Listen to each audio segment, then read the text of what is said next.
Bonsoir à tous, ravi de vous retrouver pour une nouvelle édition sur Monaco Info. Voici les titres qui seront développés dans votre journal. C'est un rendez-vous essentiel et fédérateur pour ceux qui font l'économie monégasque. Le Monaco Business a eu lieu ce jeudi. Nous reviendrons sur cette 12e édition dans quelques instants. Autre moment privilégié pour les entrepreneurs monégasques, le rendez-vous des adhérents du MEB qui a célébré son 50e du nom dernièrement. Quel bilan pour la saison estivale en principauté? Guy Antonielli, directeur du tourisme et des congrès, sera notre invité ce soir. Nous recevrons également le nouveau directeur de la sûreté publique, fort d'une riche expérience au sein de la police judiciaire française. Eric Arella nous livrera ses ambitions et ses priorités. Et puis c'est la reprise du championnat pour l'AS Monaco Basket. Les hommes de Sacha Obradovic affrontent Saint-Quentin demain. Objectif victoire pour bien débuter la saison. Elles font la richesse de la principauté. Les entreprises monégasques étaient réunies toute la journée aujourd'hui au Méridien Beach Plaza pour la 12e édition du Monaco Business. Un rendez-vous essentiel et fédérateur pour ceux qui font vivre l'économie du pays. Retour sur cette journée dans ce reportage d'Alban Gingembre et Hugo Comasa. Le point numéro 1 de Monaco, c'est son attractivité. Attractivité qui passe par ses entreprises. C'est ce qu'a souligné le ministre d'État Didier Guillaume pour inaugurer ce 12e Monaco Business. Entre conférences, débats et découvertes des différents exposants, ce salon, c'est l'occasion de créer du lien et c'est aussi un coup de boost pour les jeunes entreprises. Nous, on vient de lancer notre application mobile. Donc l'objectif aujourd'hui, c'est vraiment de gagner en visibilité sur la solution qu'on a développée et donc le montrer à un maximum de personnes ici à Monaco. Aujourd'hui, un restaurateur a en moyenne entre 10 et 15 fournisseurs. Donc nous, on va leur permettre de centraliser tous leurs fournisseurs sur une seule même application. Donc ils pourront passer commande de manière simple et intuitive directement via l'application. Le Monaco Business, c'est aussi la découverte de nouvelles approches telles que l'intelligence artificielle dans la transition numérique. Il y a des choses qui sont très concrètes aujourd'hui dans nos métiers, notamment dans l'infogérance, notamment dans le développement des applications, où on essaie de motoriser un certain nombre de choses. On travaille avec des partenaires comme IBM, Microsoft notamment, pour aider à essayer de trouver les use cases, enfin les cas d'emploi, qui sont possibles à court terme chez nos clients finaux. Enfin, certains exposants sont présents pour rappeler les bonnes pratiques pour une bonne santé en entreprise, à travers le sport par exemple. Ça permet de regrouper l'ensemble du personnel sur une séance du coup d'activité physique, échanger aussi même sur le travail mais dans d'autres conditions, dans un autre contexte. Et du coup tout le monde s'y retrouve, la marque employeur est valorisée, le salarié, le collaborateur voit que l'entreprise fait un geste fort pour lui. Pour aller dans le sens des entreprises et de leur développement en principauté, un accord de coopération économique a été signé entre le Monaco Economic Board et la Chambre de commerce et d'industrie Provence-Alpes-Côte d'Azur. Le Monaco Economic Board qui organisait hier la 50e édition du rendez-vous des adhérents. Là aussi, le but est de renforcer les synergies locales pour un rayonnement national, voire international. Plus de détails dans ce reportage de Vanessa Dessy sur des images de Thomas Deus. Ce sont des moments privilégiés de rencontres et d'échanges au cœur de la principauté. Les rendez-vous des adhérents du Monaco Economic Board rassemblent des acteurs économiques les plus dynamiques de Monaco. Qu'ils soient entrepreneurs, investisseurs ou dirigeants d'entreprises, ce soir, le MEB fête la 50e édition des rendez-vous des adhérents. Janvier 2019, le premier rendez-vous des adhérents. Franck Biancheri, qui était notre président à l'époque, me dit on va faire un gâteau des rois. Alors je lui dis écoute Franck, il y a déjà eu 6 gâteaux des rois, et si on faisait un rendez-vous des adhérents autour d'un verre, et on a été au Moods à l'époque.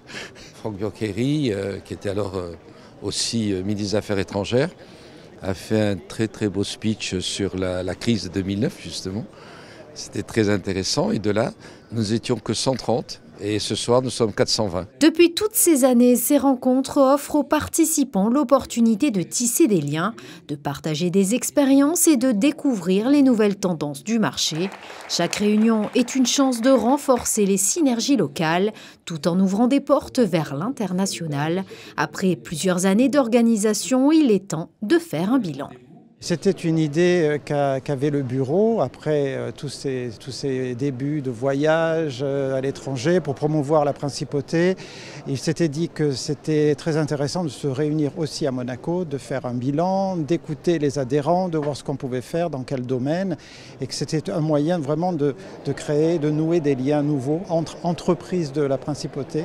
Et donc c'est un très grand moment ce soir de pouvoir fêter cet anniversaire en compagnie de tous ceux qui ont à un moment donné, dans leur expérience professionnelle et dans leur vie professionnelle, contribué à développer la CDE à l'époque, pour ce qui me concerne, et le MEB aujourd'hui. D'ici la fin de l'année, le Monaco Economic Board prévoit d'organiser ses traditionnels trophées de l'économie qui récompensent les entreprises les plus innovantes de la principauté. L'automne pointe le bout de son nez, l'occasion de faire le bilan de la saison estivale en principauté. Est-ce que les touristes ont été au rendez-vous et d'où viennent-ils ? Que nous dévoilent les indicateurs pour la fin de l'année? Pour le savoir, nous avons contacté le directeur du tourisme et des congrès, Guy Antonelli. Il est en duplex avec nous. Bonsoir Guy Antonelli. Bonsoir Émilie. Que nous révèlent les chiffres de la saison estivale? Est-ce que Monaco attire toujours autant? Alors Monaco attire plus qu'en 2023 et les clientèles traditionnelles de la principauté sont là en force. Comment on peut expliquer cela? Alors, on explique déjà une très forte hausse du tourisme américain, plus 22%. Les Américains ont soif de voyage, c'est vrai pour Monaco, mais c'est vrai pour le monde entier. Nous avons sans doute également bénéficié sur la Côte d'Azur d'un repli un peu de Paris qui a été réservé aux Jeux Olympiques, on va le dire. Mais surtout, comme je vous le disais, c'est avec plaisir que l'on reconstate une hausse des clientèles italiennes et britanniques cet été. C'est une fréquentation constante, Guy Antonelli, aussi bien en juillet qu'en août? Belle progression sur les 2 mois. Alors, vous le voyez, j'ai pris quelques notes avec moi. En juillet, plus 2% comparé à 2020, plus 2 points comparé à 2023, plus 7 points comparé à août 2023. Donc, un été en hausse de 4,5 points, avec un prix moyen, lui aussi, en hausse. Donc oui, c'est quelque chose de régulier. On revient cet été au niveau des étés précédents, la crise du Covid. Et est-ce que la présence du Tour de France à Monaco a aussi boosté son attractivité?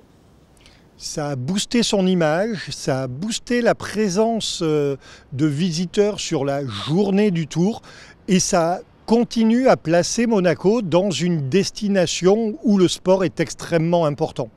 Mais le contexte reste concurrentiel?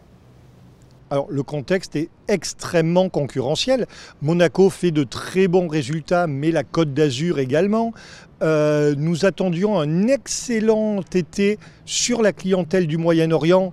Il a été très bon parce que ça reste la deuxième clientèle en valeur sur les mois de juillet et août. Cependant, il est un tout petit peu moins bon que ce que nous espérions. Vous voyez, nous commençons à être difficiles avec nos partenaires hôteliers. Quand nous attendons quelque chose d'extraordinaire et que c'est juste très bon, nous le remarquons. Mais oui, l'été a été très bon, mais bien évidemment, cette concurrence montre qu'il faut continuer à travailler et continuer à promouvoir la principauté. Et justement, comment on fait la promotion de Monaco? Comment on arrive à attirer cette clientèle, à la séduire et puis à la fidéliser? Alors, il faut continuer à faire savoir si Monaco a une grande notoriété au niveau mondial. Considérer Monaco comme une destination de vacances n'est pas vrai pour tout le monde, n'est pas vrai tout le temps. Donc les messages diffusés par la direction du tourisme doivent contribuer à cela. Vous rappelez sans doute de la campagne qui a été diffusée d'avril 23 à avril 24 sur Times Square. Cette année, nous renouvelons l'opération non pas sur des grands écrans, mais à bord d'avions, dans les systèmes d'infodivertissement des compagnies aériennes comme United Airlines, comme Lufthansa, comme Air France, où on retrouve les films Monaco. Et donc quelqu'un en situation de voyage qui voit Monaco associera Monaco à une destination, nous l'espérons, de son prochain voyage. Mais rassurez-nous, Guy Antonelli, Monaco fascine toujours autant, hein. Monaco fascine, bien évidemment. Vous voyez en septembre encore un grand mois de septembre très tourné tourisme d'affaires avec le rendez-vous de septembre, début septembre, la convention SLB actuellement au Grimaldi Forum. et à la fin du mois le Monaco Yacht Show. L'attractivité de ces événements et celle de l'été prouve bien que Monaco attire les clientèles loisirs et tourisme d'affaires toujours plus. Vous êtes confiant donc pour la fin d'année ? Très confiant pour le mois d'octobre. L'hiver, comme d'habitude sur la Côte d'Azur, est un peu plus difficile. C'est une période où la clientèle est moins présente et nous devons le faire savoir parce que à l'époque où de nombreux médias parlent de surtourisme, lisser la fréquentation sur toute l'année était très important, notamment quand on est sur une région où l'hiver est très agréable comme ici. Eh bien, merci beaucoup Guy Antonielli d'avoir été notre invité ce soir. On le rappelle, vous êtes le directeur du tourisme et des congrès. Merci. Merci Émilie, bonne soirée à vous. Elle marque la fin d'un cycle de plusieurs années de formation intensive et les premiers pas dans le monde professionnel. La cérémonie de remise de diplôme de l'Institut de formation en soins infirmiers et d'aide-soignants de Monaco a eu lieu ce jeudi, en présence de Son Altesse Royale la Princesse de Hanovre, mais aussi de la directrice de l'IFSI, Josette Piazza Cadiou, et Benoît Trousseau de Sévelinges, le directeur du centre hospitalier Princesse Grace, qui a donné juste avant cette cérémonie le coup d'envoi du rallye Monaco panoramique. À bord de ces bolides, des patients du centre Régnier 3 et des résidents d'Aquiétoudiné et du Cap Fleuri pour une balade vers les hauteurs de la Principauté. Cet événement entre dans le cadre de l'Alzheimer's Week, une actualité que nous développerons dans une de nos prochaines éditions. Le gouvernement princier vient d'annoncer le lancement de l'appel à candidature pour l'Éméra B et d'autres logements disponibles. Cet appel s'adresse aux personnes de nationalité monégasque intéressées par la location d'appartements domaniaux. Les démarches se font en ligne sur monguichet.mc ou en déposant sa demande à la direction de l'habitat. Vous avez jusqu'au 11 octobre 17 h pour rendre vos dossiers. Il est temps à présent de rejoindre notre invité en plateau. Il a choisi Monaco Info pour sa toute première interview télévisée depuis son arrivée en Principauté. Il s'agit du directeur de la Sûreté publique, Éric Arella. Bonsoir Éric Arella. Bonsoir madame. Vous avez pris vos fonctions le 9 septembre dernier. Comment, tout d'abord, vous avez accueilli votre nomination? Écoutez, j'arrive dans un esprit très positif, avec une volonté de fort engagement sur un territoire que je ne connais pas trop, même si j'ai été pendant très longtemps très voisin, puisque je siégeais à Marseille, donc c'est pas très loin. Donc j'ai des connaissances monégasques qui ne sont pas très fortes. Voilà, sur mon arrivée, c'est sûr que je suis très honoré d'avoir été choisi par le souverain sur cette fonction prestigieuse. Je suis très fier de prendre la tête de la direction de la Sûreté publique. C'est un corps, je dirais, qui est un peu au centre de la vie monégasque. Je le comprends bien, en plus c'est un corps très vénérable, avec ses 122 ans d'existence. Donc j'arrive dans de très bonnes dispositions. Vous avez développé une très belle expérience au sein de la police judiciaire française. C'est justement fort de cette expérience que vous arrivez en Principauté? Je pense que mon expérience peut servir. Et mon CV, qui est très long, effectivement, sur un parcours de police judiciaire qui était tout à la fois sur la zone ou la grande région sud, à partir de Marseille, sur la Corse également. J'ai eu des fonctions de direction de la police judiciaire en Corse, qui n'est effectivement pas un poste facile. J'y ai passé 10 ans. Un poste donc de directeur zonal de la police judiciaire à Marseille, sur un territoire qui heureusement n'est pas le même que celui que nous connaissons sur Monaco. Voilà, donc je suis un peu regardé comme étant un spécialiste de la lutte contre le grand banditisme, contre le narco-banditisme, puisque c'est un terme que nous avons inventé à Marseille en 2015, qui fait florès depuis. Voilà. Et j'ai eu la chance aussi de diriger un beau service, très utile pour la direction de tous les services de police, c'est la police technique et scientifique, parce que malgré tout, c'est l'aide à l'enquête, et c'est désormais des moyens qui sont considérables et déterminants dans la résolution. Vous héritez de nombreux dossiers menés jusque-là par votre prédécesseur, Richard Marangoni. Tout à fait. Quelles sont vos priorités aujourd'hui? Bon, elles sont nombreuses. Ce qui me paraît le plus important dans un premier temps, je n'ai pas oublié de regarder Monaco, qui regardait de l'extérieur, pas les monégasques, mais aussi de l'extérieur, c'est considéré comme un havre de paix. C'est très vrai.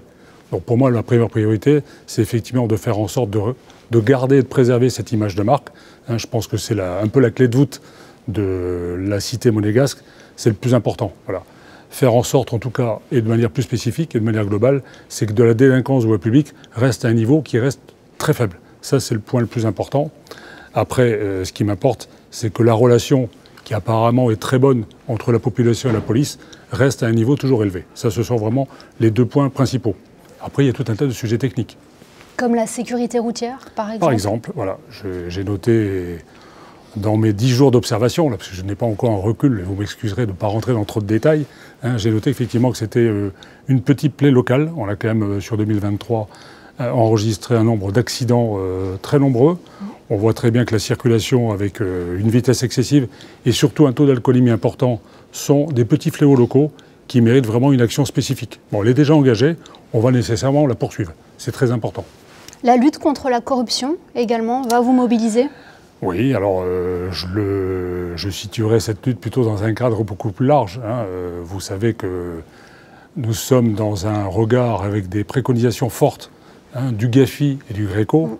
Et donc les 2 principaux, je dirais, chemins à conduire, et peut-être que mon CV justifie que j'ai été choisi sur ce poste-là, c'est effectivement la lutte contre le blanchiment des capitaux, donc c'est la criminalité financière, je pense que c'est un point important, et naturellement contre la corruption, parce que c'est quelquefois un parallèle. Voilà. Donc ça, ce sont 2 axes de lutte qui constituent, je dirais, le haut de ma feuille de route. Vous parliez tout à l'heure de ces grands défis à relever. Est-ce que le nouveau bâtiment, ce bâtiment rénové de la direction de la sûreté publique, est un outil fabuleux pour mener à bien ces défis? Pour vous faire une confidence, je pense qu'en 42 ans de carrière, c'est peut-être la première fois que j'arrive dans un bâtiment qui est donc rénové, qui a été rehaussé de 3 étages et qui est effectivement très fonctionnel. C'est fabuleux, hein, bon, du coup ça nous oblige. Hein, donc on est dans des conditions matérielles qui sont très fortes. On a en plus une population policière qui est forte. On est plus de 600. Hein, pour un territoire de 2 km², ça pourrait faire des envieux par ailleurs. Je n'en dirai pas plus. On a aussi des moyens techniques, des caméras, pour citer que cet exemple, qui sont très développés. On a des conditions de travail qui sont effectivement très bonnes. C'est nécessaire, et là je le dis d'expérience, hein, ma mission précédente, pendant quelques mois, c'était d'essayer de lancer le projet de construction du nouvel hôtel de police à Marseille. C'est un sacré projet, j'espère que ce sera le plus grand hôtel de police de France. En tout cas, c'est le projet qui est en cours. Donc je sais combien c'est absolument important pour les policiers qui doivent être dans de bonnes conditions de travail. C'est une condition essentielle pour favoriser la sécurité du territoire que nous avons à préserver. S'il y avait un dernier mot à adresser aux Monégasques, à nos téléspectateurs, à ceux qui résident en principauté, lequel serait-il? Écoutez, je pense que la police, qui est très bien regardée là ici, doit rester toujours au contact du public. Ça me paraît être le plus important. On va faire en sorte, en tout cas, de préserver cette image de marque. Je vais m'y employer. Voilà, je vais m'employer à rencontrer très prochainement toutes les institutions, mais aussi tous les partenaires de la société civile. Donc je vais aller vers eux pour essayer de mieux comprendre les problématiques locales et puis faire en sorte qu'effectivement que la police garde cette belle image. C'est très important. Merci beaucoup, monsieur le directeur, de nous avoir accordé cette interview ici même dans les studios de Monaco Info. C'est moi qui vous remercie de cet accueil. C'est très aimable. De retour en plateau pour parler basket avec la Betclic Elite qui fait son grand retour. La Roca Team se déplace à Saint-Quentin ce vendredi. Vous vous en souvenez peut-être, la saison passée, les 2 rencontres de championnat face au SQBB s'étaient décidées au buzzer à chaque fois. Je vous propose d'écouter l'entraîneur monégasque Sacha Obradovic et une des recrues de la Roca Team, Joanne Bégarin. Ils sont au micro de Frédéric Elion.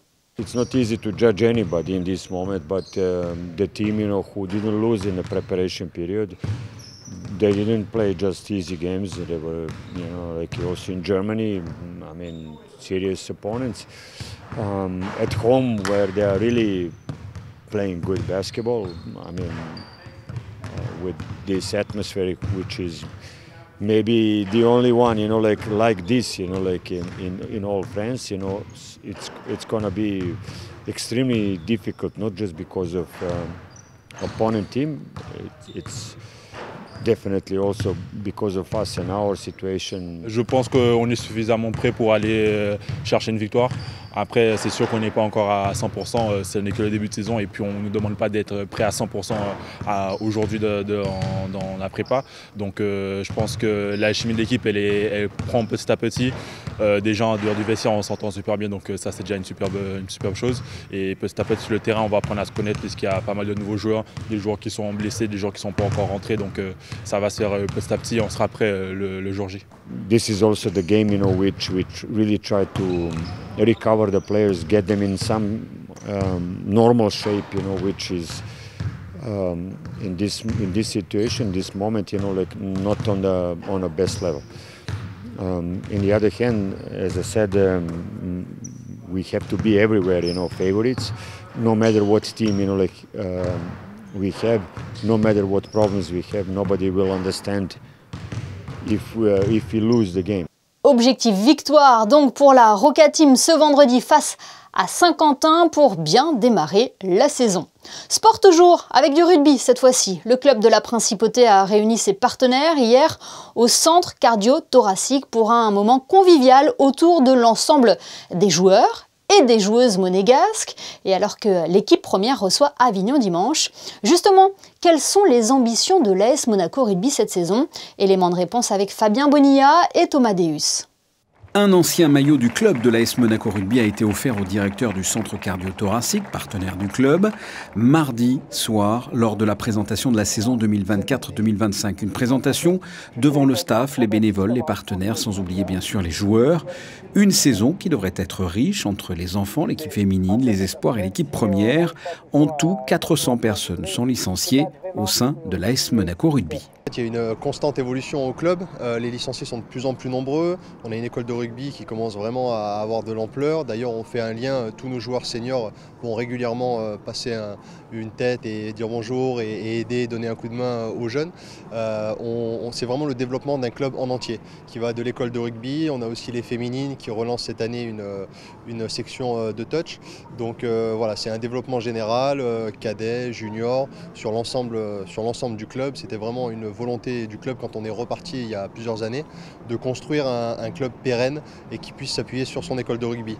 Donc on est assez fiers de ça et voilà, l'école de rugby grandit de jour en jour et on a même quelques joueurs qui commencent à alimenter l'équipe première, donc on est très fiers de ça et on veut justement appuyer là-dessus. En termes de compétition, l'équipe première est en Fédéral 2. Les rugbymen monégasques ont débuté le championnat le week-end dernier par une victoire face à Fréjus Saint-Raphaël, 19-15. Premier match à domicile ce dimanche à 15h sur le terrain Prince Héréditaire Jacques dans le complexe du Devins face à Avignon-le-Pontet. Promouvoir la culture et le sport auprès des jeunes de la Principauté, tel est l'objectif du Passeport Culture. Un large panel d'activités est proposé pendant les vacances scolaires aux jeunes âgés entre 11 et 25 ans. Sachez que les inscriptions pour la saison 2024-2025 sont désormais ouvertes. Elles se font en ligne sur le site loisirsdenjs.gouv.mc si vous disposez déjà d'un espace personnel ou auprès du Centre d'information de l'éducation nationale. Plus d'informations sur le site du gouvernement princier. Et puis regardez ces images envoyées par l'association sportive monégasque de Joëlette, accompagnée de l'association Mission Trekker. Elle est montée sur la tête du Giaron au-dessus du col de la Couilleule pour offrir à Renato un panorama unique et profiter d'un magnifique lever de soleil. L'ASMJ qui poursuit donc ses missions, elle qui a terminé 3e des championnats du monde en mai dernier, première au classement des équipes étrangères et assurément aujourd'hui première dans le cœur de Renato. Nous recevions dernièrement Benjamin Ducongé, le directeur des programmes de Radio Monaco, pour évoquer la rentrée sur les ondes monégasques. Il nous dévoilait l'arrivée future d'un nouveau studio. Eh bien, il a été inauguré hier soir au Gildo Pastor Center. Le reportage de Frédéric Elion et Alexandra Marangoni. Au départ, c'était un pari un peu fou, un studio de radio entouré uniquement de vitres, une partie acoustique gérée par Joachim Garraud, des LED pour donner une ambiance différente en fonction des émissions de la grille. Radio Monaco inauguré hier soir dans ses locaux son tout nouveau studio. C'est un nouvel emplacement, qui d'une part est fait pour le matin donc une fraîcheur. Lorsqu'on rentre dans Radio Monaco, on tombe dessus. Ce studio, c'est aussi ce qu'on voulait faire, couvrir le territoire américain. Ce nouveau studio permettra d'alimenter plusieurs plateformes grâce à ces caméras qui filmeront les émissions en direct. On va avoir une fonctionnalité géniale.